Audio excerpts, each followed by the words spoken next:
जय हिंद दोस्तों, मैं अनुभव शुक्ला स्वागत करता हूं आप सभी का अपने YouTube परिवार नज़र एकेडमी पर। आशा करता हूं आप सभी स्वस्थ होंगे और अपनी तैयारी को एक नियमित दिशा में आगे ले जा रहे होंगे। तो आज सबसे लाइव आने को नहीं कहना है, क्योंकि आज कुछ आवश्यक कार्य पड़ जाने के कारण मैं क्लास रिकॉर्ड कर रहा हूं। क्योंकि आप लोगों का पेपर बहुत नज़दीक है, आप लोगों का नुकसान ना हो, इसलिए आज सुबह ही मैं इस क्लास को रिकॉर्ड कर रहा हूँ। आपको आपके टाइम से 12:15 पर यह क्लास अपलोड कर दी जाएगी, आप सभी बच्चे देख सकते हैं। ठीक। तो आज लाइव आने को नहीं कहेंगे, तो जब अपलोड हो जाए तो सभी बच्चे इसको कृपया बहुत ईमानदारी के साथ देख जरूर लें। ठीक है, हम आपके लिए सुबह ही रिकॉर्ड कर दे रहे हैं इसको। जैसा कि आप सभी को पता है, कल आपका प्रैक्टिस सेट नंबर 11 हो गया था और आज प्रैक्टिस सेट नंबर 12 की बारी है। ठीक है, प्रैक्टिस सेट नंबर 12 है। बेहतरीन प्रश्न रहेंगे आप, और हम आज एक एक करके सॉल्व करिए दे रहे हैं।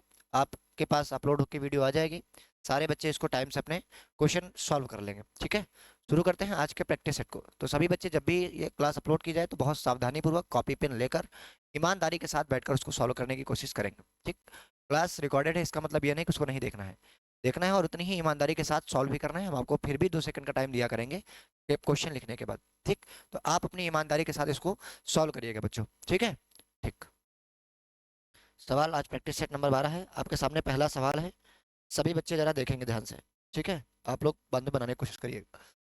कह रहा है, किस भारतीय राज्य में सर्वाधिक वन क्षेत्र है? कह रहा है, किस भारतीय राज्य में सर्वाधिक क्षेत्र में वन स्थित है? बताएंगे सभी साथी, किस भारतीय क्षेत्र में, किस भारतीय राज्य में सर्वाधिक क्या है, वन है। ठीक, सर्वाधिक वन की बात करें, आपका जो क्षेत्रफल की दृष्टि से दूसरा सबसे बड़ा राज्य आता है, कौन सा आता है? महाराष्ट्र, मध्य प्रदेश, सॉरी महाराष्ट्र नहीं, मध्य प्रदेश। ठीक है, मध्य प्रदेश। ठीक, तो मध्य प्रदेश में ही क्या है, सबसे ज्यादा वन क्षेत्र स्थित है। ये क्षेत्रफल की दृष्टि से दूसरा सबसे बड़ा राज्य है। इसकी दृष्टि से भैया, क्षेत्रफल की दृष्टि से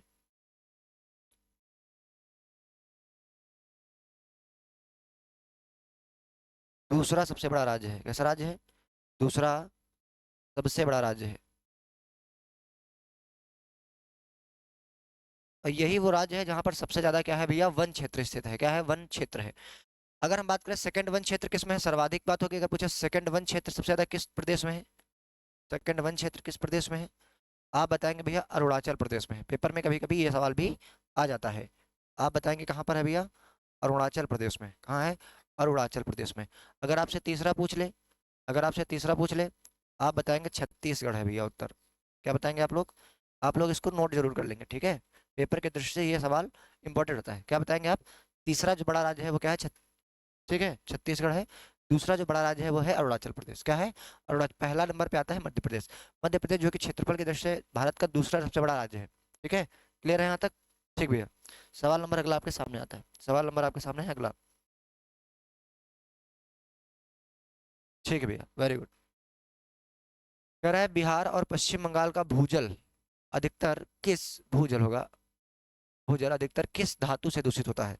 आपको पता होगा कि बिहार और पश्चिम बंगाल एक ऐसा एरिया है कि जहाँ के पानी में शुद्धता नहीं होती, कुछ चीज की ऐसी धातु होती है जो अधिकतर मात्रा में होती है जिससे कोई रोग हो जाता है। ठीक है, कह रहा है रेडियम की जो है, रेडियम के कारण दूषित होता है, सीसा होता है वहां पर, आर्सेनिक होता है, वह पारा होता है। बहुत ही महत्वपूर्ण सवाल है ये वाला, इसमें आप इंपॉर्टेंट लिख लेंगे। यहाँ पर पूछा जाता है बिहार और पश्चिम बंगाल, कुछ हिस्सा पूर्वी उत्तर प्रदेश का भी इसमें आता है, जिसके अगर भूजल जो है आपका दूषित हो जाता है तो क्या कारण होता होगा? वो एक धातु काम करती है भैया, उस धातु का नाम होगा आर्सेनिक। क्या नाम होगा उस धातु का? आर्सेनिक। सी एकदम सही जवाब होगा। उस धातु का नाम होता है भैया आर्सेनिक। तो सभी साथी इसमें आर्सेनिक उत्तर लगाएंगे। पेपर की दृष्टि से यह सवाल क्या हो जाता है आपका, इंपॉर्टेंट हो जाता है। ठीक है, बढ़िया सवाल था ये वाला। चलिए, अब हम बात करते हैं भारत की। अब आप देखेंगे जरा थोड़ा सा मैप, क्वेश्चन पहले देख लीजिए आप। कह रहा है, भारत के किस हिस्से में ठंडी ठंडी पर्वतीय जलवायु पाई जाती है?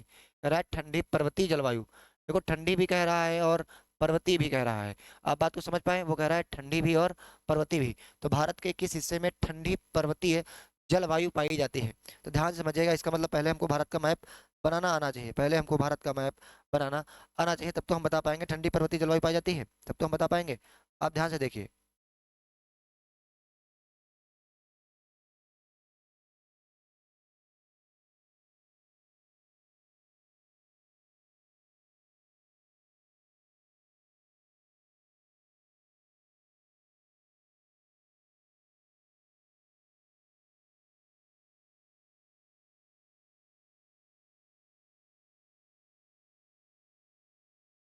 ठीक, जैसे मान लीजिए आपका भारत है, भारत के आपके यहीं से चार हिस्से हो जाते हैं, यानी कि चार टुकड़ों में चार दिशाओं में हो जाते हैं। भारत की ये चार दिशाएं हैं आपके सामने। ये हिस्सा आपका पूर्वी बेल्ट कहलाता है, ये हिस्सा आपका पूरा उत्तरी बेल्ट कहलाता है, ये हिस्सा आपका पूरा पश्चिमी बेल्ट कहलाता है, और ये हिस्सा पूरा दक्षिणी। तो ये आपका पूर्वी भारत का हिस्सा है, ये आपका उत्तरी भारत का हिस्सा है, और ये आपका पश्चिमी भारत का हिस्सा है, और ये आपका दक्षिणी भारत का हिस्सा है। ये चार हिस्से हैं। सभी बच्चों को पता है कि जम्मू कश्मीर में बहुत ठंडी होती है, सारे बच्चे जानते हैं इस बात को कि जम्मू कश्मीर, हिमाचल प्रदेश, शिमला वाला इलाका बिल्कुल ठंडा होता है, पता है आप लोगों को, ठीक है। अब आप ये बताइए कि अगर वो दिशा, बस यही पूछ रहा है कि जिस दिशा में बर्फ पड़ती है वो दिशा कौन सी है, यही तो पूछ रहा है। दक्षिणी, पूर्वी, पश्चिमी, उत्तरी, यही तो पूछ रहा है आपसे। ठीक। तो ये आपका किस दिशा में पड़ा बताओ, आप लोग बताइए। उत्तरी में नहीं पड़ा क्या? ये आपका उत्तरी दिशा में पड़ा कि नहीं पड़ा, बताओ आप। ये आपका उत्तरी दिशा में पड़ा ना भैया। अच्छा, पूर्वी दिशा ये है। दक्षिणी दिशा में क्या होता है, समुद्र मतलब भूमध्य रेखीय जलवायु पाई जाती है। इस दक्षिणी दिशा में, क्योंकि ये 10 डिग्री 12 डिग्री में पड़ता है, तो भूमध्य रेखीय जलवायु पाई जाती है यहाँ पर। कैसी जलवायु? भूमध्य रेखीय जलवायु। ना ज्यादा कुछ नहीं होता है यहाँ पे, 12 महीना मतलब बिल्कुल सम एक जैसा होते हैं 12 महीना जितना, क्योंकि समुद्र के किनारे के राज्य हैं वो सारे समताप जलवायु में, मतलब बराबर जलवायु पाई जाती है, ना ठंडी होती है ना गर्मी होती है, 12 महीने एक ही जैसे होते हैं, ठीक। तो ये हिस्सा किस में गया, पर्वतीय जलवायु वाला, पर्वतीय भी है। और आपको पता भी है कि ये हिस्सा हमारा कहाँ है, ये हिस्सा हमारा हिमालय वाला है। ये हमारा हिस्सा किसका है? हिमालय का है भैया, नोट करेंगे सभी साथी इसको। ये हिस्सा हमारा किसका पड़ता है भैया? हिमालय का पड़ता है। तो सबसे ज्यादा कौन सा प्रभावित हुआ हिस्सा? उत्तरी हिस्सा प्रभावित हुआ। कौन सा प्रभावित हुआ भैया? डी फॉर आपका धुरंधर एकदम सही जवाब हो जाएगा। भारत के किस हिस्से में ठंडी जलवायु पाई जाती है? तो भारत के उत्तरी हिस्से में ठंडी जलवायु पाई जाती है। दक्षिणी हिस्से में भूमध्य रेखीय जलवायु पाई जाती है, जो कि क्या होता है आपका, सम बिल्कुल बराबर, मतलब बिल्कुल इक्वल जलवायु होती है वहाँ की, ठीक है। तो सबसे ज्यादा ठंडा प्रदेश उत्तरी प्रदेश पड़ते हैं। कौन से प्रदेश पड़ते हैं? उत्तरी प्रदेश पड़ते हैं, ठीक है। ठीक। तो ये सवाल आपका क्या है, इंपॉर्टेंट है, 3 नंबर। सवाल नंबर 4 पे आते हैं। ये इसमें आप 5 स्टार लगा सकते हैं भाइयों। ये सवाल 5 स्टार है, आप इससे 5 स्टार जरूर से जरूर लगा लीजिए। पेपर में एक सवाल वेरी इंपॉर्टेंट है, मोस्ट एक्सपेक्टेड हम यहाँ पर लिखे दे रहे हैं। हम यहाँ पर भैया आपको मोस्ट एक्सपेक्टेड में श्रेणी में इसको खुद ही रखे दे रहे हैं, ठीक। तो आप तैयार रहिएगा इस क्वेश्चन को पेपर में देखने के लिए, यहाँ से एक क्वेश्चन तो आना ही वाला है। अब क्वेश्चन कहते हैं, देखते हैं क्या कह रहा है। कह रहा है खरीफ की फसलों की कटाई कब की जाती है? खरीफ की फसलों की कटाई कब की जाती है? फसल निकल के आई तो हम तीनों पढ़ लेते हैं। सबसे पहले हम क्या पढ़ते हैं? हम पढ़ते हैं रबी की फसल। क्या पढ़ते हैं भैया हम? रबी की फसल पढ़ते हैं। क्या पढ़ते हैं? रबी की फसल। किसी भी फसल में 3 चीजें बहुत इंपॉर्टेंट होती है, किसी भी फसल को पढ़ेंगे हम उसमें 3 चीजें बहुत इंपॉर्टेंट होंगी। किसी भी हम फसल को पढ़ेंगे उसमें 3 चीजें बहुत इंपॉर्टेंट होंगी। कब बोई जाती है? कब बोई जाती है? कब काटी जाती है? और फसल कौन कौन सी होती है? और फसल कौन कौन सी होती है? आपको ये 3 चीजें क्या करना है उसमें, आपको ये 3 चीजें उसमें याद रखना है। कब बोई जाती है, कब काटी जाती है, और फसल के नाम क्या क्या है। सभी साथी ध्यान से समझेंगे कि जो भी खरीफ की फसल होती है वो आपके किस महीने में? अक्टूबर नवंबर माह में। कब? कहीं कहीं दिसंबर भी लिखा मिलता है, में बोई जाती है। काटी कब जाती है? अप्रैल और मई में काटी जाती है। कब काटी जाती है? अभी देखिए वही सीजन चल रहा है, अभी आपका वही सीजन चल रहा है, गेहूं की कटाई चल रही है। फसल बहुत इंपॉर्टेंट है, मोस्ट इंपॉर्टेंट इसमें फसल में लिखिएगा आप। जैसे गेहूं है, जैसे आपका सरसों है, जैसे आपका चना है, जैसे आपका मटर है, जैसे आपका जौ है। ये सारी चीजें आपकी किस में आएंगी? ये आपकी रबी की फसल में आएंगी। अब इसके बाद एक बात निकल के आती है भैया कि खरीफ की फसल क्या होती है। सभी बच्चे समझेंगे खरीफ की फसल क्या होती है। हमने कहा किसी भी फसल में आपको 3 चीजें मेरे भाइयों और बहनों याद रखना है कि 3 ही चीजें, कब बोई जाती हैं, और कब काटी जाती है, और फसल कौन कौन सी। तो पहला मतलब बोई जाती है, हम ये बताने जा रहे हैं कब बोई जाती है, ठीक है। कब बोई जाती हैं? कब क्या की जाती है भैया? बोई जाती हैं। तो कब बोई जाती हैं बताओ? कब बोई जाती है ये वाली, कब बोई होती है भैया? इसके कटने के बाद जून जुलाई में बोई जाती है। कब बोई जाती है? रबी के कटने के बाद जून और जुलाई में ये बोई जाती है। और काटी कब जाती है बताओ? काटी कब जाती है भैया? कब काटी जाती है? सितंबर अक्टूबर में काट ली जाती है। कब काटी जाती है भैया? सितंबर अक्टूबर में ये काट ली जाती है। कहीं कहीं अक्टूबर नवंबर भी मिलता है, कहीं कहीं क्या मिलता है? अक्टूबर नवंबर भी मिलता है। फसलों की बात करते हैं, फसलें कौन कौन सी होती हैं, ये बहुत इंपॉर्टेंट है। फसलें बहुत इंपॉर्टेंट है इसकी। फसलें इसमें क्या होता है, एक तो आपका धान होता है जिसको चावल आप कहते हो, एक तो आपका धान होता है, एक आपका मक्का होता है, एक आपका ज्वार होता है, एक आपका दलहन वाला एरिया होता है, एक आपका तिल्ली होता है, तिल जिसको बोलते हो आप, तिलहन, ठीक। तो ये सारी चीजें किस में आ जाती हैं? ये सारी चीजें आप किस में आ जाती हैं आपकी? खरीफ की फसल में। कह रहा है किस माह में काटी जाती है, तो बताओ काटी कब जाती है। अभी देखो हमने सितंबर अक्टूबर यहाँ पर आपको लिख के दिखाया, सितंबर अक्टूबर में काटी जाती है। जुलाई अगस्त तो उत्तर ही नहीं होगा, जनवरी फरवरी भी नहीं उत्तर होगा, मार्च अप्रैल भी उत्तर नहीं होगा। क्या उत्तर हो जाएगा भैया, सितंबर और अक्टूबर हो जाएगा। बी फॉर बाबू एकदम सही जवाब है, और बहुत बढ़िया सवाल है। सभी साथी इसको स्क्रीनशॉट ले लेंगे। पेपर में एक सवाल चाहे इससे मिले चाहे इससे मिले चाहे इससे मिले, पेपर में एक सवाल आना है, एक सवाल पक्का 100%। इन फसलों से एक सवाल आपका पेपर में आना है, और सभी बच्चे कर भी ले जाते हैं, लेकिन फिर भी आपको ये वाला याद रखना है। ठीक है भैया, ठीक है, वेरी गुड भाई। चलिए 4 नंबर हो गया आपका। सवाल नंबर 5 है, चलिए आइए। कह रहा है उत्तर प्रदेश में सर्वाधिक क्षेत्रफल वाली आम की किस्म कौन सी है। यूपी में बात कर रहा है। अब तो कोई बच्चा ऐसा ना हो पाए जो जवाब ना दे पाए। कह रहा है चौसा आम होता है, वो दशहरी आम है, वो लंगड़ा आम है, वो सफेदा आम है। बताएंगे। चौसा, दशहरी, लंगड़ा और सफेदा। उत्तर प्रदेश में सर्वाधिक क्षेत्रफल, क्षेत्रफल वाली बात कर रहा है कि सबसे ज्यादा क्षेत्रफल में कौन से आम की किस्म बोई जाती है। ठीक है, और आपको सबको पता है कि सबसे ज्यादा जो आम है वो क्या है भैया, आपका दशहरी है। कैसा है आम, दशहरी है। इसको आमों का राजा कहते हैं, ये आमों का राजा होता है, आमों का राजा है ये। और फलों का राजा कौन होता है, फलों का राजा कौन है, फलों का राजा कौन है, आम। अगर आपसे पूछे फलों का राजा कौन है, फलों का राजा आम है, कहते हैं आम फलों का राजा है। ये आपका क्या है, फलों का राजा आम है, और आमों का राजा कौन है, दशहरी है। इसके विकल्प के रूप में, इसके विकल्प के रूप में हम लोग क्या काम करते हैं, दशहरी के विकल्प के रूप में क्या काम करता है, दशहरी चौसा काम करता है। दशहरी के विकल्प के रूप में, जब दशहरी नहीं होता तो हम लोग चौसे पे गिरते हैं, दशहरी के विकल्प के रूप में। ठीक है, दशहरी के भैया विकल्प के रूप में, किसमें, विकल्प के रूप में कार्य करता है। किसके रूप में काम करता है, दशहरी के विकल्प के रूप में कार्य करता है। ठीक, तो उत्तर प्रदेश में सर्वाधिक क्षेत्रफल वाले इलाके में क्या हो जाता है, दशहरी आम। पेपर का इंपॉर्टेंट सवाल है, पेपर का इंपॉर्टेंट सवाल है। ठीक है, दशहरी आम याद रखेंगे आप। सबसे ज्यादा क्या इंपॉर्टेंट है आपका, दशहरी आम इंपॉर्टेंट है। क्लियर है यहाँ तक सभी बच्चों को, वेरी गुड भाई। ठीक, हाँ लाइव में कुछ अलग ही मजा होता है, इंटरेक्शन होता है बच्चों से कि आप बताइए उत्तर। ठीक है, फिर भी ये सुकून की पढ़ाई होगी आपकी, मतलब एकदम बिना किसी आप कहें कि डिस्टरबेंस की आपकी क्लास हो रही है ना। तो ईमानदारी से आप पढ़ते रहिएगा, बाकी पढ़ने वाले बच्चों के साथ हमेशा हमारा सपोर्ट है, और रहा है और आगे भी रहेगा। बस एक ही बात बार बार कहते हैं कि आप एक बार विश्वास बना के रखिएगा, फिर पेपर के बाद हम रिजल्ट तो आपको दिखाते रहेंगे। एक ही शब्द अभी हमारे पास है आपके लिए कहने के लिए, सिर्फ आप अभी विश्वास बना के रखिए बस। बड़े बड़े चैनलों पे आपने बना के रखा है, अच्छी बात है, बढ़िया है, कोई दिक्कत नहीं है। आप एक बार हम पर भरोसा बनाइए, कंटेंट देखिए, मेहनत देखिए, फिर विश्वास कीजिए। हम ऐसे यूं ही नहीं कहते हैं। ठीक, संसाधनों की कम उपलब्धता होने के बावजूद भी आपको हम इतना बढ़िया सिस्टम सब दे पा रहे हैं, एक छोटे से जिले से। ठीक है, वेरी गुड। कह रहा है दिन का न्यूनतम तापमान सामान्यतः कब होता है, तो कोई भी दिन होता है। मान लीजिए कि गर्मियों के दिन चल रहे हैं, अभी अप्रैल चल रहा है। दिन आप जैसे सुबह आप उठते हैं, जो भी बच्चे ध्यान दें कि सुबह उनको लगता होगा कि मौसम बहुत ठंडा ठंडा सा है। सुबह मौसम लगता है ना कि आपको ठंडा ठंडा सा है, लगता होगा, बिल्कुल सही। दोपहर आते आते गर्म हो जाता है, शाम को आते आते फिर ठंडा होने लगता है। लेकिन जो शाम को आते आते ठंडा होता है वो बहुत देर में ठंडा हो पाता है, लगभग 11 12 1 बजे तक ठंडा हो पाता है। लेकिन सबसे ठंडा, अब 11 12 1 बजे तक वो ठंडा हो पाता है, तो सुबह 5 6 बजे तक तो ठंडा ही रहेगा ना। ध्यान समझना, 11 12 बजे तक वापस ठंडा हो पाता है, तो जो रात में तो धूप निकलती नहीं, तो 12 से 5 6 के बीच में बिल्कुल मौसम ठंडा ठंडा ठंडा ठंडा रहता है। तो 6 बजे सुबह, 6 बजे सुबह हो जाती है, यानी कि मुझे सबसे कम तापमान कब मिलता है, सबसे कम तापमान सुबह मिलेगा। फिर सुबह होगी, ठंडी की धीरे धीरे कम होती जाएगी, फिर धूप बढ़ती जाएगी। भाई ये रात है और ये दिन है, ये रात है और ये क्या है, ये दिन है, और ये क्या है, आपकी रात है। और ये आपका तापमान है, ये क्या है, तापमान है। रात में तापमान ये है, गिर रहा है, जैसे दिन होता जाता तापमान बढ़ता जाता है। ये तापमान का टेम्परेचर है, यानी कि पहले गिरा, पहले तापमान गिर रहा है, पहले तापमान क्या हो रहा है, गिर रहा, फिर क्या हो रहा है, उठ रहा। तो सबसे ज्यादा जैसे दिन आता है, तो सबसे दिन की स्थिति वो होती है जो सबसे यहाँ पर क्या मिलता है, सुबह, सुबह सुबह ही होते उठते लगता है। तो सबसे कम कब मिलेगा, सबसे कम कब मिलेगा, सुबह मिलेगा। शाम को मिलेगा नहीं, शाम को तो मौसम धूप जा पाती है और दंदक लगती है, दंदक समझते हैं ना, बहुत गर्मी टाइप की लगती है। फिर 9 10 11 12 बजे तक धीरे धीरे मौसम कूल डाउन हो पाता है।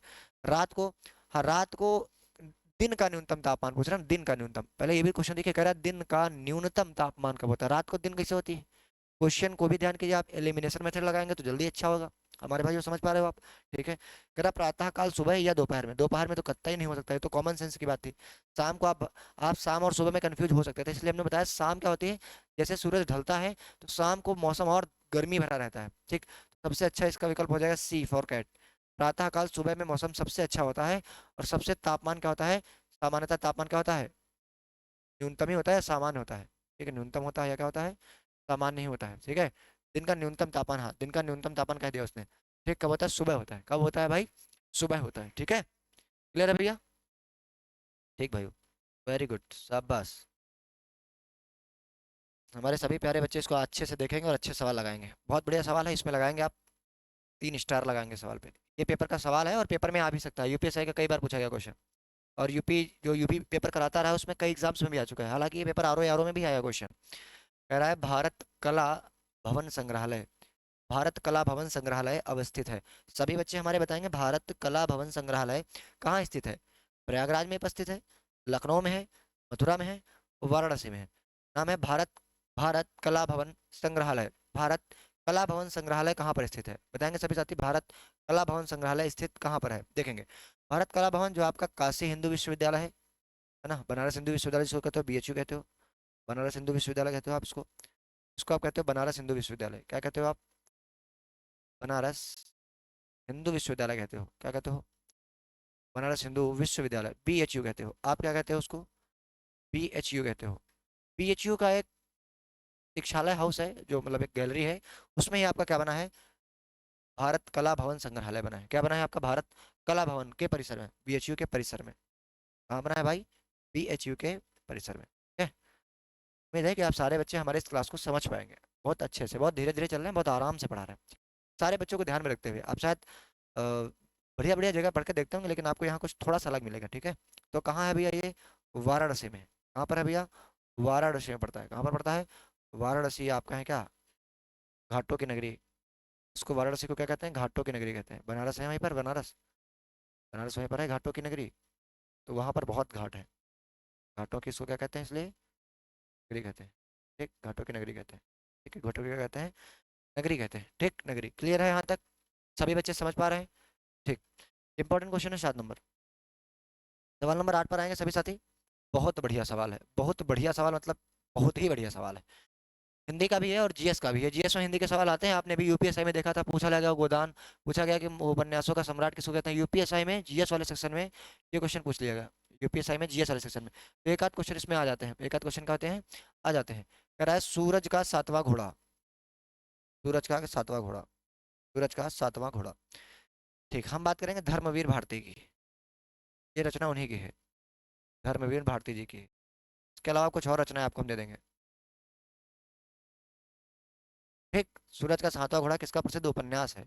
उपन्यास भी ये भी समझ लीजिएगा, जो सूरज का सातवां घोड़ा है वो क्या है, आपका एक उपन्यास है। इस बात को भी आप पॉइंट आउट कर लीजिएगा, इस बात को भी आप क्या कर लीजिएगा, पॉइंट आउट कर लीजिएगा। ठीक है, इस बात को भी आप क्या कर लीजिएगा, पॉइंट आउट कर लीजिएगा कि सूरज का सातवां घोड़ा क्या है, उपन्यास ही है आपका, क्या है, उपन्यास है। अजीत,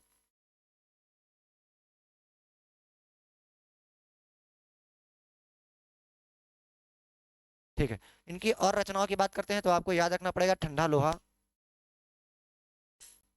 ठीक, ठीक भाई, धन्यवाद। ठंडा लोहा, अंधा युग याद रखना है आपको, अंधा युग याद रखना है। और रचना है, ठेले पर हिमालय याद रखना है, ठेले पर हिमालय याद रखना है आपको, ठेले पर हिमालय याद रखना है।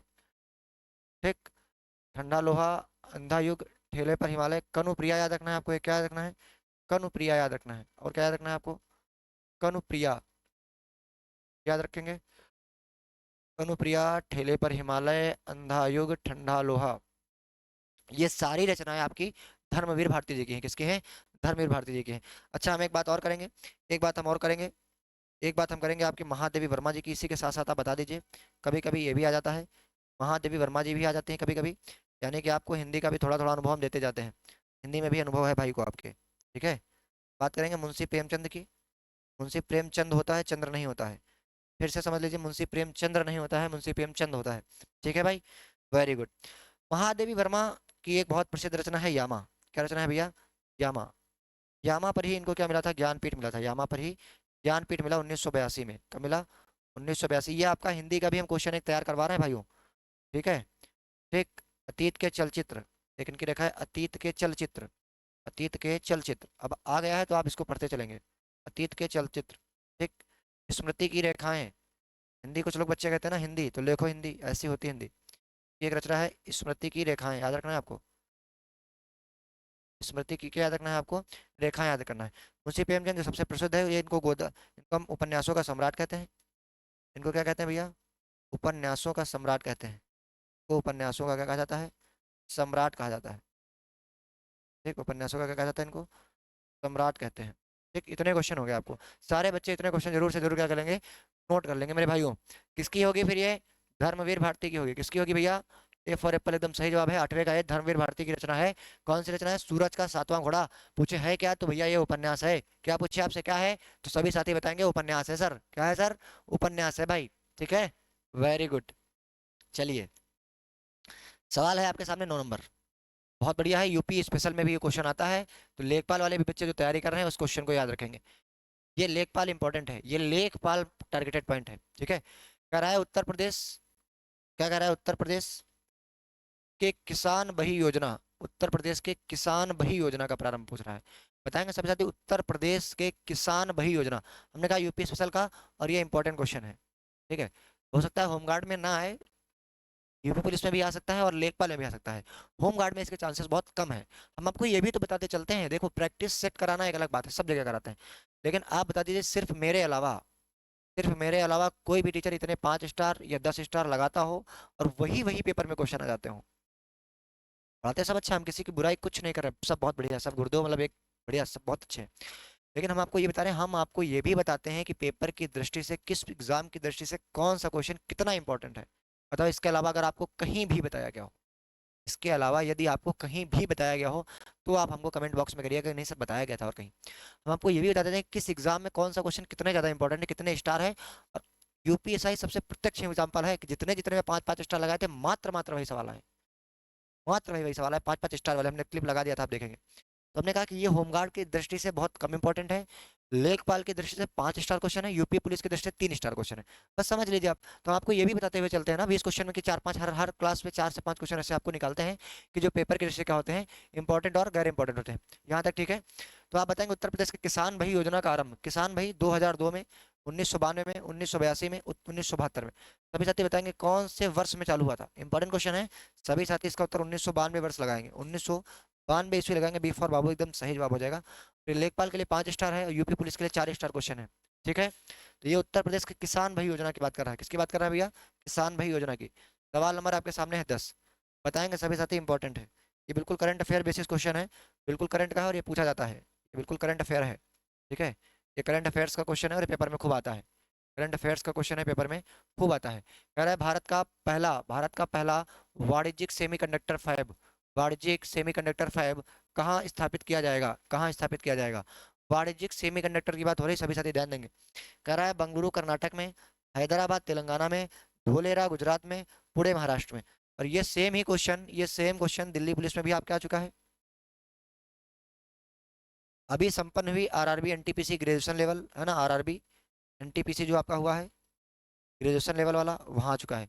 ये सेम क्वेश्चन 2 जगह रिपीट कर गया है, हो सकता है आपके एग्जाम में भी क्या कर दे, रिपीट कर दे। और ऐसा हुआ है कि जो भी क्वेश्चंस दिल्ली पुलिस में पहले आए थे, वही सारे एग्जाम जो करंट अफेयर्स क्वेश्चन है वो यूपीएसआई में रिवीजन करेंगे, रिपीट कर गए हैं। ठीक है, तो याद करेंगे, क्वेश्चन बढ़िया है, 5 स्टार लगा लेंगे इस पे। ठीक है, ये 5 स्टार क्वेश्चन है आपका। भारत का पहला वाणिज्यिक सेमीकंडक्टर फैब कहाँ स्थापित किया जाएगा, बंगलुरु में, कर्नाटक में, हैदराबाद तेलंगाना में, धुलेरा गुजरात में। सभी साथी उसका उत्तर लगाएंगे धुलेरा गुजरात, सभी साथी इसका उत्तर लगाएंगे क्या, धुलेरा गुजरात लगाएंगे। ठीक है, धुलेरा गुजरात आप लगाएंगे, सवाल आपका क्या हो जाता है यहाँ से, इंपॉर्टेंट हो जाता है। ठीक है, सवाल क्या हो जाता है आपका, यहीं से क्या हो जाता है, इंपॉर्टेंट हो जाता है। ठीक, ये सवाल भारत का पहला वाणिज्यिक सेमीकंडक्टर फैब, ये करंट अफेयर्स का है, ये दिल्ली पुलिस में भी पूछा गया है और कहाँ पूछा गया है, आरआरबी एनटीपीसी ग्रेजुएशन लेवल में क्वेश्चन पूछा गया है। ठीक है, तो याद रखना आपको, भारत का पहला वाणिज्यिक सेमीकंडक्टर फैब। ठीक, वेरी गुड। चलिए, सवाल है आपके सामने अगला। कह रहा है उत्तर प्रदेश में सबसे लंबी नहर कौन सी है, उत्तर प्रदेश में सबसे लंबी नहर। चलिए, नहर की बात हो रही है तो हम नदी की भी बात करेंगे, नहर की अगर बात हो रही है तो हम नदी की भी बात करेंगे। दो प्रमुख नदियां बतानी है, और नदी की भी बात हो रही है तो कहाँ से कौन प्रवेश करती है। नदी एक तो प्रमुख हो जाती है गंगा नदी, क्या हो जाती है, एक तो प्रमुख नदी है। सबसे लंबी नदी कौन सी है, गंगा। यूपी की बात कर रहा है, यूपी में सबसे लंबी नदी है। अगर पूछे प्रवेश कहाँ से करती है गंगा नदी, उत्तर प्रदेश में कहाँ से प्रवेश करती है, तो 5 स्टार लगाइएगा। एकदम इंपॉर्टेंट सवाल है, पेपर का यूपी पुलिस स्पेशल है, यूपी के हिसाब से बहुत इंपॉर्टेंट है। कब प्रवेश करती है, यूपी के बिजनौर जिले से। कहाँ प्रवेश करती है भैया, यूपी के बिजनौर जिले से, बिजनौर जिले में प्रवेश करती है। कहाँ प्रवेश करती है, बिजनौर जिले में प्रवेश करती है। कहाँ पड़ती है, बिजनौर जिले में प्रवेश करती है।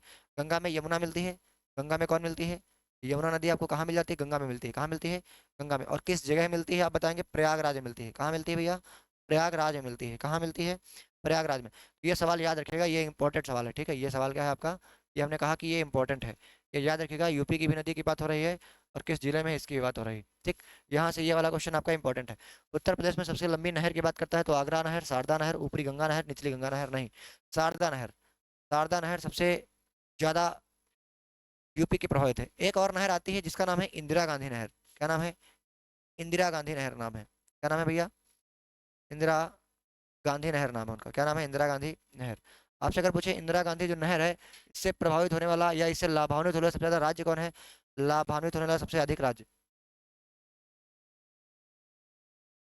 लाभान्वित होने वाला राज्य, लाभान्वित होने वाला राज्य, सबसे अधिक, सर्वाधिक, सर्वाधिक पूछे तो क्या बताएंगे इंदिरा गांधी नहर के बारे में? तो वो आपका राजस्थान है भैया। क्या है? राजस्थान है। अगर एक एक नहर और है इंदिरा गांधी नहर, अगर पूछे इससे लाभान्वित होने वाला भारत का सबसे सर्वाधिक राज्य कौन सा है, तो भैया क्या बताएंगे आप? राजस्थान बताएंगे। ठीक है, यहाँ तक क्लियर है, तो उसका उत्तर राजस्थान होगा। तो उत्तर प्रदेश की सबसे लंबी नहर अगर आपसे पूछे तो शारदा नहर है।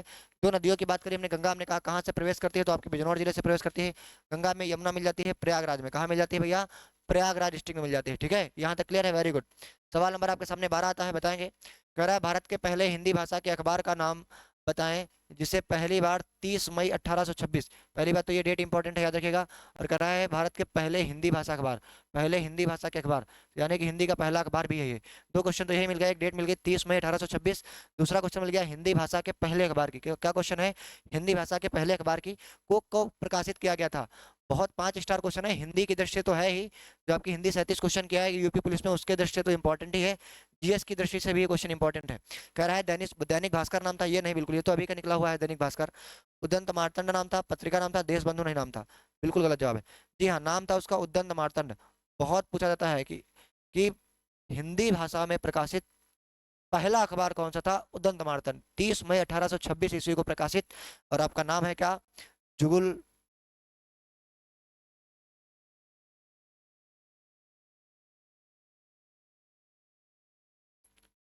शुक्ल जी थे। ठीक है,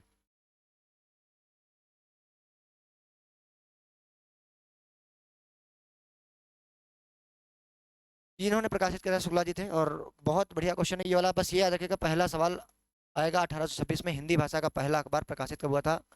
तो 1826 में। नाम क्या था उसका? उदंत मार्तंड। पूछा था हिंदी भाषा का पहला अखबार, हिंदी भाषा का पहला अखबार, हिंदी का भी क्वेश्चन है, जीएस का भी क्वेश्चन है।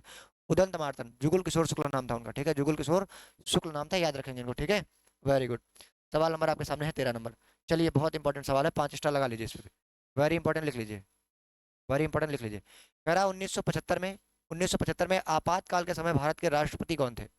देखो, आपातकाल के समय भारत के राष्ट्रपति पूछ रहा है, बहुत सारी बातें पूछ चुका है, आपातकाल के समय बहुत सारी बातें पूछ चुका है। आर वेंकटरमण थे, नहीं ये बात के थे। के आर नारायण थे, नहीं ये भी बात के थे। मोहम्मद हिदायतुल्लाह, ये तो एक सुप्रीम कोर्ट के जज थे, सीजेआई थे। और एक कार्यवाहक राष्ट्रपति थे। ये कैसे राष्ट्रपति थे? कार्यवाहक राष्ट्रपति थे। ये राष्ट्रपति नहीं थे, कैसे राष्ट्रपति थे? कार्यवाहक राष्ट्रपति थे। अगर पूछे उस समय आपातकाल लगा 1975 में, आपातकाल लगा उस समय, पीएम कौन थी? पीएम आपकी इंदिरा जी थी। कौन थी? आयरन लेडी जिसको कहते हो, इंदिरा गांधी थी उस समय। इंदिरा गांधी। अगर आपसे एक क्वेश्चन और पूछ ले, भैया आपातकाल कब लगा बताओ, तो क्या बताओगे कब लगा? 25 जून 1975 को लगाया गया। कब लगाया गया? 25 जून को लगाया गया। कब लगाया गया भैया? 25 जून 1975 को लगाया गया। कब लगाया गया? 25 जून 1975 को लगाया गया। इसीलिए भारत सरकार इसको इस साल घोषित कर दिया गया है संविधान हत्या दिवस। 25 जून को क्या होता है? संविधान हत्या दिवस मनाया जाता है। अब क्या मनाया जाता है? संविधान हत्या दिवस मनाया जाता है। संविधान में बहुत सारे नकारात्मक संशोधन भी हुए, कुछ सकारात्मक भी हुए, तो ज्यादातर नकारात्मक संशोधन हुए, इसलिए इसको क्या कहा गया? संविधान हत्या दिवस कहा गया। क्या कहा गया भैया? संविधान हत्या दिवस कहा गया। ठीक है, तो उस समय आपके जो राष्ट्रपति थे वो फखरुद्दीन अली अहमद थे। कौन थे? फखरुद्दीन अली अहमद। कभी कभी आपका इनका टाइम पीरियड पूछेगा तो 1974 से 1977 आप बताएंगे। क्या बताएंगे? 1974 से 1977 आप बताएंगे। ठीक है, कौन थे? फखरुद्दीन अली अहमद थे। कौन थे? फखरुद्दीन अली अहमद। ये क्वेश्चन इंपॉर्टेंट है, फखरुद्दीन अली अहमद वाला। ठीक है, तो आपातकाल के समय हमने आपको पीएम बताया, कब लगा ये बताया, उस समय राष्ट्रपति कौन थे ये बताया, तो इसीलिए ये क्वेश्चन यहाँ से क्या हो जाता है? इंपॉर्टेंट हो जाता है। सवाल नंबर आपके सामने है 14। चलेंगे, बताएंगे भारतीय पेट्रोलियम संस्थान, भारतीय पेट्रोलियम संस्थान कहाँ स्थापित है? बताएंगे भारतीय पेट्रोलियम संस्थान कहाँ स्थापित है? देहरादून में स्थापित है, दिल्ली में स्थापित है, अमेठी में स्थापित है, चेन्नई में स्थापित है। इसके अलावा बताएंगे भारतीय सरकार संस्थान, राष्ट्रीय सरकार संस्थान बताएंगे आप कहाँ है? आप बताएंगे राष्ट्रीय सरकार संस्थान कहाँ है? बताएंगे आप राष्ट्रीय सरकार संस्थान कहाँ है? राष्ट्रीय सरकरा संस्थान आपका कहाँ है? राष्ट्रीय सरकरा संस्थान कहाँ है बताएंगे आप सभी? क्या है राष्ट्रीय सरकरा संस्थान कहाँ है? तो कह रहा है भारतीय पेट्रोलियम संस्थान, ये पेपर का क्वेश्चन है और यहाँ पर भी स्टार लगा लेंगे और ये आता है पेपर में खूब। भारतीय पेट्रोलियम संस्थान आपका कहाँ है बताना है आपको। देहरादून में है आपका, दिल्ली में है, अमेठी में है, चेन्नई में है। ठीक है, बताएंगे सभी साथी कहाँ है। तो कहाँ पर पड़ेगा ये आपका पड़ता है देहरादून। कहाँ पड़ता है देहरादून? देहरादून किस राज्य में है? उत्तराखंड में है। किस राज्य में है? उत्तराखंड में है। तो पूछा जाता है भारतीय पेट्रोलियम संस्थान कहाँ है, तो भारतीय पेट्रोलियम संस्थान आपका कहाँ है? उत्तराखंड में है। राष्ट्रीय सरकार संस्थान पूछे तो आपका कानपुर में है। कहाँ है भैया? कानपुर में है। कहाँ है? कानपुर में है। कानपुर कहाँ पड़ता है? कौन से राज्य में पड़ता है कानपुर? यूपी में पड़ता है। कहाँ पड़ता है भैया? यूपी में पड़ता है। इसके साथ एक क्वेश्चन बताएंगे, कानपुर में ही है, चंद्रशेखर आजाद कृषि विश्वविद्यालय। क्या बताएंगे? चंद्रशेखर आजाद लिख लेंगे, चंद्रशेखर आजाद कृषि विश्वविद्यालय अगर आपसे पूछता है तो बताएंगे। चंद्रशेखर आजाद कृषि विश्वविद्यालय भी कहाँ है भैया? कानपुर में है। कहाँ है? कानपुर में है भैया। कहाँ है भाई? कानपुर में है चंद्रशेखर आजाद कृषि विश्वविद्यालय। अगर आपसे पूछे तो आप कहाँ बताएंगे? कानपुर उत्तर देंगे इसका। कहाँ देंगे भैया? कानपुर देंगे। ठीक है, कानपुर उत्तर देंगे आप इसका, चंद्रशेखर आजाद कृषि विश्वविद्यालय। तो राष्ट्रीय सरकरा संस्थान भी कहाँ है? कानपुर में है। कहाँ है आपका? कानपुर में, कल्याणपुर में है। कानपुर कल्याणपुर में है। ठीक, 14 नंबर हो गया। बताएंगे, बहुत बढ़िया सवाल है ये, इसमें भी स्टार लगाएंगे। सारे सवाल आज का जो सेट है वो कितना है? 12 नंबर है, बहुत इंपॉर्टेंट है। इसको आप सभी साथी बार बार जरूर लगा दीजिएगा, 12 नंबर बहुत इंपॉर्टेंट है। कह रहा है इंडोनेशिया की राजधानी है क्या? इंडोनेशिया की राजधानी वर्तमान में पूछेगा और हम आपसे पूछ रहे हैं कि बताओ आगे चल के क्या हो जाएगी। सुमात्रा, फोर्ट ऑफ नहीं है, मनीला। मनीला कहाँ की है? कहाँ की है मनीला? फिलीपींस की है। कहाँ की है भैया? फिलीपींस की मनीला है। कहाँ की है? फिलीपींस की राजधानी है। फिलीपींस की अगर पूछे तो क्या है वो? मनीला है। क्या है भैया? मनीला। जकार्ता, बिल्कुल इंडोनेशिया की राजधानी अभी क्या है? अभी आपकी डी फॉर धुरंधर सही जवाब हो जाएगा, जकार्ता। लेकिन आपसे पूछे प्रस्तावित क्या है? एक राजधानी इसकी प्रस्तावित भी है। एक राजधानी क्या है इसकी? प्रस्तावित है। तो वो प्रस्तावित राजधानी क्या है? क्या है भैया? नूसंतारा नाम है उसका। क्या नाम है? नूसंतारा नाम है। तो ये प्रस्तावित है, बहुत जल्दी ही राजधानी आपको नहीं मिलेगी नूसंतारा, इंडोनेशिया की राजधानी। अभी हाल ही में लेकिन क्या है? जकार्ता है। अभी क्या है भैया? जकार्ता है। ठीक है, तो ये इंडोनेशिया की राजधानी है। इसके अलावा आप बताएंगे, इसके अलावा बताएंगे मलेशिया की राजधानी क्या है? आप बताएं मलेशिया की राजधानी क्या है? आप बताएंगे मलेशिया की राजधानी क्या है? इसके अलावा आप बताएंगे जो है जापान की राजधानी क्या है? आप बताएंगे जापान की राजधानी क्या है? आप बताएंगे ऑस्ट्रेलिया की राजधानी क्या है? आप बताएंगे ऑस्ट्रेलिया की राजधानी क्या है? आप बताएंगे म्यांमार की राजधानी क्या है? आप बताएंगे म्यांमार की राजधानी क्या है? चलिए इतने जवाब दीजिए आप। मलेशिया की क्या है? कुआलालंपुर है। क्या है? कुआलालंपुर है मलेशिया की राजधानी। क्या है भैया? कुआलालंपुर। जापान की राजधानी क्या है? टोक्यो है। इंपॉर्टेंट क्वेश्चन है, बहुत पूछा जाता है। मुद्रा अगर पूछे जापान की तो येन है। क्या है मुद्रा? येन है। जापान एक विकसित राष्ट्र है, ठीक है, पूंजीवादी देश है। ऑस्ट्रेलिया की राजधानी है कैनबरा। क्या है? कैनबरा है। कैनबरा, सिडनी यहाँ का एक प्रसिद्ध जो है शहर है। म्यांमार की राजधानी नायपीदा। क्या है? नायपीदा है। ठीक, नायपीदा राजधानी है, इतनी याद रखनी है। तो क्या हुआ? इंडोनेशिया की राजधानी क्या निकल कर आती है आपकी? जकार्ता निकल कर आती है। क्या निकल कर आती है आपकी राजधानी? जकार्ता। याद रखेंगे सभी साथी, ठीक है, क्या याद रखेंगे आप? जकार्ता जरूर से जरूर याद रखिएगा, पेपर का क्वेश्चन है, इंपॉर्टेंट है, 5 स्टार लगा दिया है। इसी में से एक आ जाएगी पेपर में। प्रस्तावित भी पूछ सकता है कि इंडोनेशिया की प्रस्तावित राजधानी क्या है बताओ। तो इसको भी आपको याद रखना है कि इंडोनेशिया की जो प्रस्तावित राजधानी है भैया वो क्या है आपका? नुसंतारा है। क्या है भाई? नुसंतारा है। ठीक है, याद रखेंगे इसको, वेरी गुड। सवाल नंबर ये बहुत इंपॉर्टेंट है, 16, और ये रेलवे का प्रसिद्ध क्वेश्चन है। ठीक है, ये किसका क्वेश्चन प्रसिद्ध है? ये रेलवे का प्रसिद्ध है। कह रहा है आरपीएफ का सबसे उपयुक्त पूर्ण रूप क्या है? उपयुक्त पूछ रहा है, निम्नलिखित में से कौन सा है? आरपीएफ का सबसे उपयुक्त पूर्ण रूप क्या है बताएंगे सभी साथी? क्या है? रेलवे पुलिस फोर्स है, रिजर्व पुलिस फोर्स है, रेलवे प्रोटेक्शन फोर्स है, या रीजनल प्रोटेक्शन फोर्स है? सभी साथी ध्यान देंगे कि पूछ रहा है आरपीएफ का फुल फॉर्म क्या है? RPF, railway police force. देखो इसमें क्या होता है, सभी बच्चों को पता नहीं होता है, तो अधिकतर बच्चे 90% आप पहले गलत कर देते हैं, और 90% इसका उत्तर ए ही आएगा। जब भी आएगा देखना ए लगाएंगे, जो कि बिल्कुल गलत है। ए उत्तर नहीं हो सकता है इसका, इसका उत्तर ए कभी नहीं हो सकता है। रेलवे पुलिस फोर्स नहीं होता है, रेलवे पुलिस फोर्स इसका उत्तर नहीं होता है। तो सभी बच्चे ध्यान देंगे, रेलवे पुलिस फोर्स कभी नहीं होगा। आप सोचते होंगे रेलवे पुलिस फोर्स उत्तर होगा, बिल्कुल नहीं होता है। रेलवे पुलिस फोर्स नहीं हो सकता इसका उत्तर। रेलवे रिजर्व पुलिस फोर्स भी नहीं होगा, रिजर्व पुलिस फोर्स भी उत्तर नहीं हो सकता है। क्यों नहीं हो सकता है आपको क्या मास्टर कुछ भी? इसका उत्तर होता है रेलवे प्रोटेक्शन फोर्स। क्या होता है? रेलवे प्रोटेक्शन फोर्स होता है। क्या होता है भैया? रेलवे प्रोटेक्शन फोर्स है। 5 स्टार लगा के लिखेंगे, वेरी इंपॉर्टेंट है। ये रेलवे का भी प्रसिद्ध क्वेश्चन है, रेलवे का सबसे ज्यादा पूछा जाने वाला है, आपके पेपर में भी आ सकता है। तो आपसे अगर पूछे ना कि आरपीएफ का फुल फॉर्म बताओ, तो रेलवे प्रोटेक्शन फोर्स है, ना कि रिजर्व पुलिस फोर्स, ना कि railway police force. Police force नहीं, प्रोटेक्शन फोर्स। पुलिस फोर्स नहीं, क्या होगा, प्रोटेक्शन फोर्स आपको उत्तर लगाना है भैया। क्या लगाना है, प्रोटेक्शन फोर्स। ठीक है, सवाल नंबर 16 में हमने इंपॉर्टेंट ऑलरेडी लगा दिया है। यानी कि आज जो सेट आ रहा है आपका, हर सवाल उसका इंपॉर्टेंट है। आज के सेट का आपके हर सवाल भैया लगभग क्या हो रहा है, इंपॉर्टेंट। हर प्रत्येक दूसरा सवाल इंपॉर्टेंट है। तो इस सेट नंबर 12 को आप कई बार लगा के जाइएगा पेपर में। हम्पी नृत्य महोत्सव आपसे पूछ रहा है, हम्पी नृत्य महोत्सव। हम्पी के स्मारक की बात करेंगे, हम्पी के स्मारक, हम्पी के स्मारक की अगर बात करें, कितने रुपए के नोट पर है भैया, हम्पी के स्मारक कितने रुपए, 50 रुपए के नोट पर है। कितने रुपए के नोट पर है, 50 रुपए के नोट पर है। 50 रुपए के नोट पर है आपके, किस पर है, 50 रुपए के भैया नोट पर है आपके। कितने नोट पर है, 50 रुपए के नोट पर है हम्पी। तो कह रहा है कि निम्नलिखित में से किस राज्य, अब आपको सबको पता है कि हम्पी के स्मारक कहाँ है, कहाँ है बताओ, कर्नाटक में है। कहाँ है हम्पी, महाराष्ट्र बता रहा है कोई, कर्नाटक में है। कहाँ है भैया, कर्नाटक में है। ठीक है, उड़ीसा में नहीं है, कर्नाटक में है। कहाँ है भैया, कर्नाटक की राजधानी क्या है, बताओ कर्नाटक की राजधानी क्या है, बेंगलुरु है। क्या है राजधानी, बेंगलुरु है। क्या है कर्नाटक की राजधानी, बेंगलुरु है। सीएम पूछे आपसे कौन है, बताओ कर्नाटक के सीएम कौन है, तो सिद्धारमैया है। कौन है सीएम भैया, सिद्धारमैया है।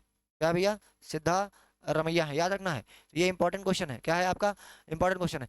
महाराष्ट्र जो है आपका, महाराष्ट्र, महाराष्ट्र का एक याद रखिएगा आप, महाराष्ट्र का एक नए वर्ष मनाते हैं, गुड़ी पड़वा। एक त्योहार है यहाँ का, गुड़ी पड़वा, बहुत इंपॉर्टेंट है। क्या है, गुड़ी पड़वा आपका एक बहुत ही महत्वपूर्ण यहाँ का त्योहार है। महाराष्ट्र का क्या है, गुड़ी पड़वा, आपको याद रखना है। ठीक है, गुड़ी पड़वा आपको याद रखना है। ठीक है, क्या क्या याद रखना है, गुड़ी पड़वा याद रखना है। ठीक है, गुड़ी पड़वा आपको क्या करना है, याद रखना है। 9 वर्ष के रूप में मनाते हैं, किस रूप में मनाते हैं भैया, 9 वर्ष के रूप में मनाते हैं। किस रूप में मनाते हैं, 9 वर्ष के रूप में आपको मनाते हैं। ये सवाल नंबर 17 हो गया। ठीक था, ज्यादा लेवल का नहीं है, ना के बराबर पूछा जाएगा या नहीं पूछा जाएगा, लेकिन ठीक है। ये क्वेश्चन याद रखिएगा कि बेंगलुरु राजधानी है, सीएम सिद्धारमैया है, हम्पी के स्मारक किस रुपए के नोट पर है, तो 50 रुपए के नोट पर है। ये कुछ 4-5 चीजें आपको क्या करनी है, याद रखनी है भाई। ठीक है, सवाल नंबर 18 आपके सामने है, खींच के चलते हैं। निम्नलिखित में से कौन सा अम्ल पालक में मौजूद होता है, निम्नलिखित में से कौन सा अम्ल पालक में मौजूद होता है। कल भी एक सवाल इससे आया था, आज भी एक सवाल आया है। सवाल पेपर में एक आता है कि किस चीज में, किस धातु में कौन सा अम्ल मौजूद होता है। ऑक्जेलिक अम्ल आपका कहाँ पर होता है, ऑक्जेलिक अम्ल आपका किस में होता है भैया, टमाटर में होता है। कहाँ होता है, टमाटर में होता है। लैक्टिक एसिड कहाँ पर होता है, या तो दूध में होता है, या तो कहाँ होता है, या तो दही में होता है। या तो दूध में होता है भैया, या तो कहाँ होता है, दही में होता है। इंपॉर्टेंट है, इंपॉर्टेंट है आपका। सिट्रिक एसिड कहाँ होता है, सिट्रिक एसिड कहाँ होता है बताओ, खट्टे फलों में, इसी में तो पालक आएगा, खट्टे फलों में तो आएगा पालक, नींबू, पालक, नींबू, संतरा, संतरा। ठीक, जितनी चीजें खट्टे फल है उसमें सब में क्या होता है, सिट्रिक। एसिटिक एसिड कहाँ होगा, एसिटिक एसिड आपका कहाँ होता है, सिरके में। कहाँ होता है, सिरके में होता है। कहाँ होता है भैया, सिरके में। कौन सा एसिड होता है, तो पूछ रहा है पालक में कौन सा होता है, तो कौन सा होगा भैया, सिट्रिक। एक क्वेश्चन बहुत इंपॉर्टेंट है, आप लिख लेंगे 5 स्टार लगा के। आपसे पूछे चींटी के डंक में कौन सा अम्ल होता है, बताइए, चींटी के डंक में कौन सा होता है, चींटी के डंक में, चींटी के डंक में कौन सा होता है, सभी साथी बताएंगे। चींटी के डंक में क्या होता है मेथेनोइक अम्ल। क्या होता है, मेथेनोइक अम्ल होता है। क्या होता है, मेथेनोइक अम्ल होता है। कौन सा अम्ल होता है, मेथेनोइक अम्ल होता है। कौन सा होता है भैया, मेथेनोइक अम्ल। HCOOH होता है। क्या होता है, HCOOH होता है। एक तो सूत्र भी याद रखना है आपको, एक क्या करना है आपको, एक तो क्या करना है, सूत्र भी याद रखना है। क्या याद रखना है, सूत्र। ठीक, HCOOH होता है। क्या याद रखना है आपको, HCOOH। ठीक, मेथेनोइक अम्ल। चींटी का डंक का कल नहीं हो पाया था, आज हो गया, इंपॉर्टेंट है पेपर की दृष्टि से। चींटी के डंक में कौन सा होता है, मेथेनोइक अम्ल होता है। ऑक्जेलिक टमाटर में होता है। लैक्टिक एसिड दूध या दही में होता है आपका। सिट्रिक एसिड पालक, नींबू, खट्टे संतरा फलों में होता है। ये इंपॉर्टेंट है, कल क्वेश्चन आया था ये वाला। और आज सिरके में पूछ रहा है कौन सा अम्ल होता है, तो क्या बताएंगे, सिट्रिक। लेकिन पूछा था पालक में कौन सा होता है, तो पालक बराबर क्या हो जाएगा, सिट्रिक अम्ल हो जाएगा। क्या हो जाएगा भैया, सिट्रिक अम्ल, एकदम सही जवाब हो जाएगा। Very good. सवाल नंबर आपके सामने है 19। निम्नलिखित में से किस हिल स्टेशन में सदियों में, हिल स्टेशन का मतलब होता है ना, हिल मीन्स क्या होता है, हिल मीन्स पहाड़ी होता है, हिल मीन्स क्या होता है, पहाड़ी होता है। तो अगर ऐसा कौन सा पहाड़ी स्टेशन है जिसमें सर्दियों में हिमपात नहीं होता है, हिमपात नहीं होता है यानी कि बर्फ नहीं जमती है। ऐसा कौन सा पहाड़ी स्टेशन है जहां पर क्या होता है, हिमपात नहीं होता है। क्या नहीं होता है, हिमपात। कह रहा है ऊटी में, नैनीताल में, शिमला में, श्रीनगर में। आप अगर एक चीज गौर करिए, अगर आप एक चीज गौर करिए भैया, एक चीज आप गौर करो, एक चीज गौर करो आप, तो ये सारे के सारे जो ऊपर वाले दिए हैं कि नैनीताल, शिमला, श्रीनगर, ये सारे के सारे कहाँ हैं, ये सारे उत्तरी भारत में हैं। कहाँ है ये तीनों, ये नैनीताल, शिमला और हिमाचल। ये शिमला हिमाचल में है, श्रीनगर जम्मू कश्मीर में है और नैनीताल उत्तराखंड में है। तो ये तीनों उत्तरी भारत में है, तो यहाँ तो हिमपात होना ही है, यहाँ तो हिमपात 100% होना है। एक जगह बचती है ऊटी, जगह बसती है ऊटी। आपको याद होगा शाहरुख खान का एक गाना है चल छैया छैया, इसी ऊटी पर आपका क्या हुआ है, शूट किया गया है, कर्नाटक में है। इसी ऊटी पर आपका क्या हुआ है, शूट हुआ है शाहरुख खान का गाना, आप सुन सकते हैं जाके, चल छैया नाम है उसका। ठीक, तो ये इंपॉर्टेंट है। सर्दियों में यहाँ पर क्या नहीं होता है, यहाँ पर हिमपात नहीं होता है। सवाल है पेपर की दृष्टि से ये इंपॉर्टेंट, ना के बराबर बच्चे कर पाएंगे, पेपर की दृष्टि से सवाल ये इंपॉर्टेंट है। तो किसमें नहीं होता है हिमपात सर्दियों में, तो ऊटी कर्नाटक में है। और इसके पहले आपको सवाल में बता चुके कि दक्षिण भारत के जो अधिकतर राज्य हैं उसमें क्या होता है, भूमध्य रेखीय जलवायु पाई जाती है, जिसके कारण वहाँ का जो 12 मास टेम्परेचर होता है 12 महीने में लगभग क्या होता है, इक्वल रहता है। कैसा रहता है, इक्वल। तो वहाँ पे हिमपात पड़ने की आवश्यकता नहीं होती, क्योंकि वहाँ सर्दी ही नहीं पड़ती है। वहाँ क्या नहीं पड़ती है, सर्दी ही नहीं पड़ती है। भूमध्य रेखीय जलवायु होती है वहाँ पर। कैसी जलवायु होती है, भूमध्य रेखीय, तो सर्दी नहीं पड़ती है। तो उसका करेक्ट उत्तर ऊटी हो जाएगा, कर्नाटक में। आज का आखिरी सवाल है आपके सामने, बताएंगे कह रहा है श्वेत प्रकाश जो होता है वो कितने रंगों से मिलकर बना होता है, 7, 5, 8, 6। बचपन में आपको याद है एक तरीका पढ़ा होगा आपने, कौन सा, विब गौर पढ़ा था आपने। ठीक, विब गौर पढ़ा था। ठीक, विब गौर पढ़ा होगा।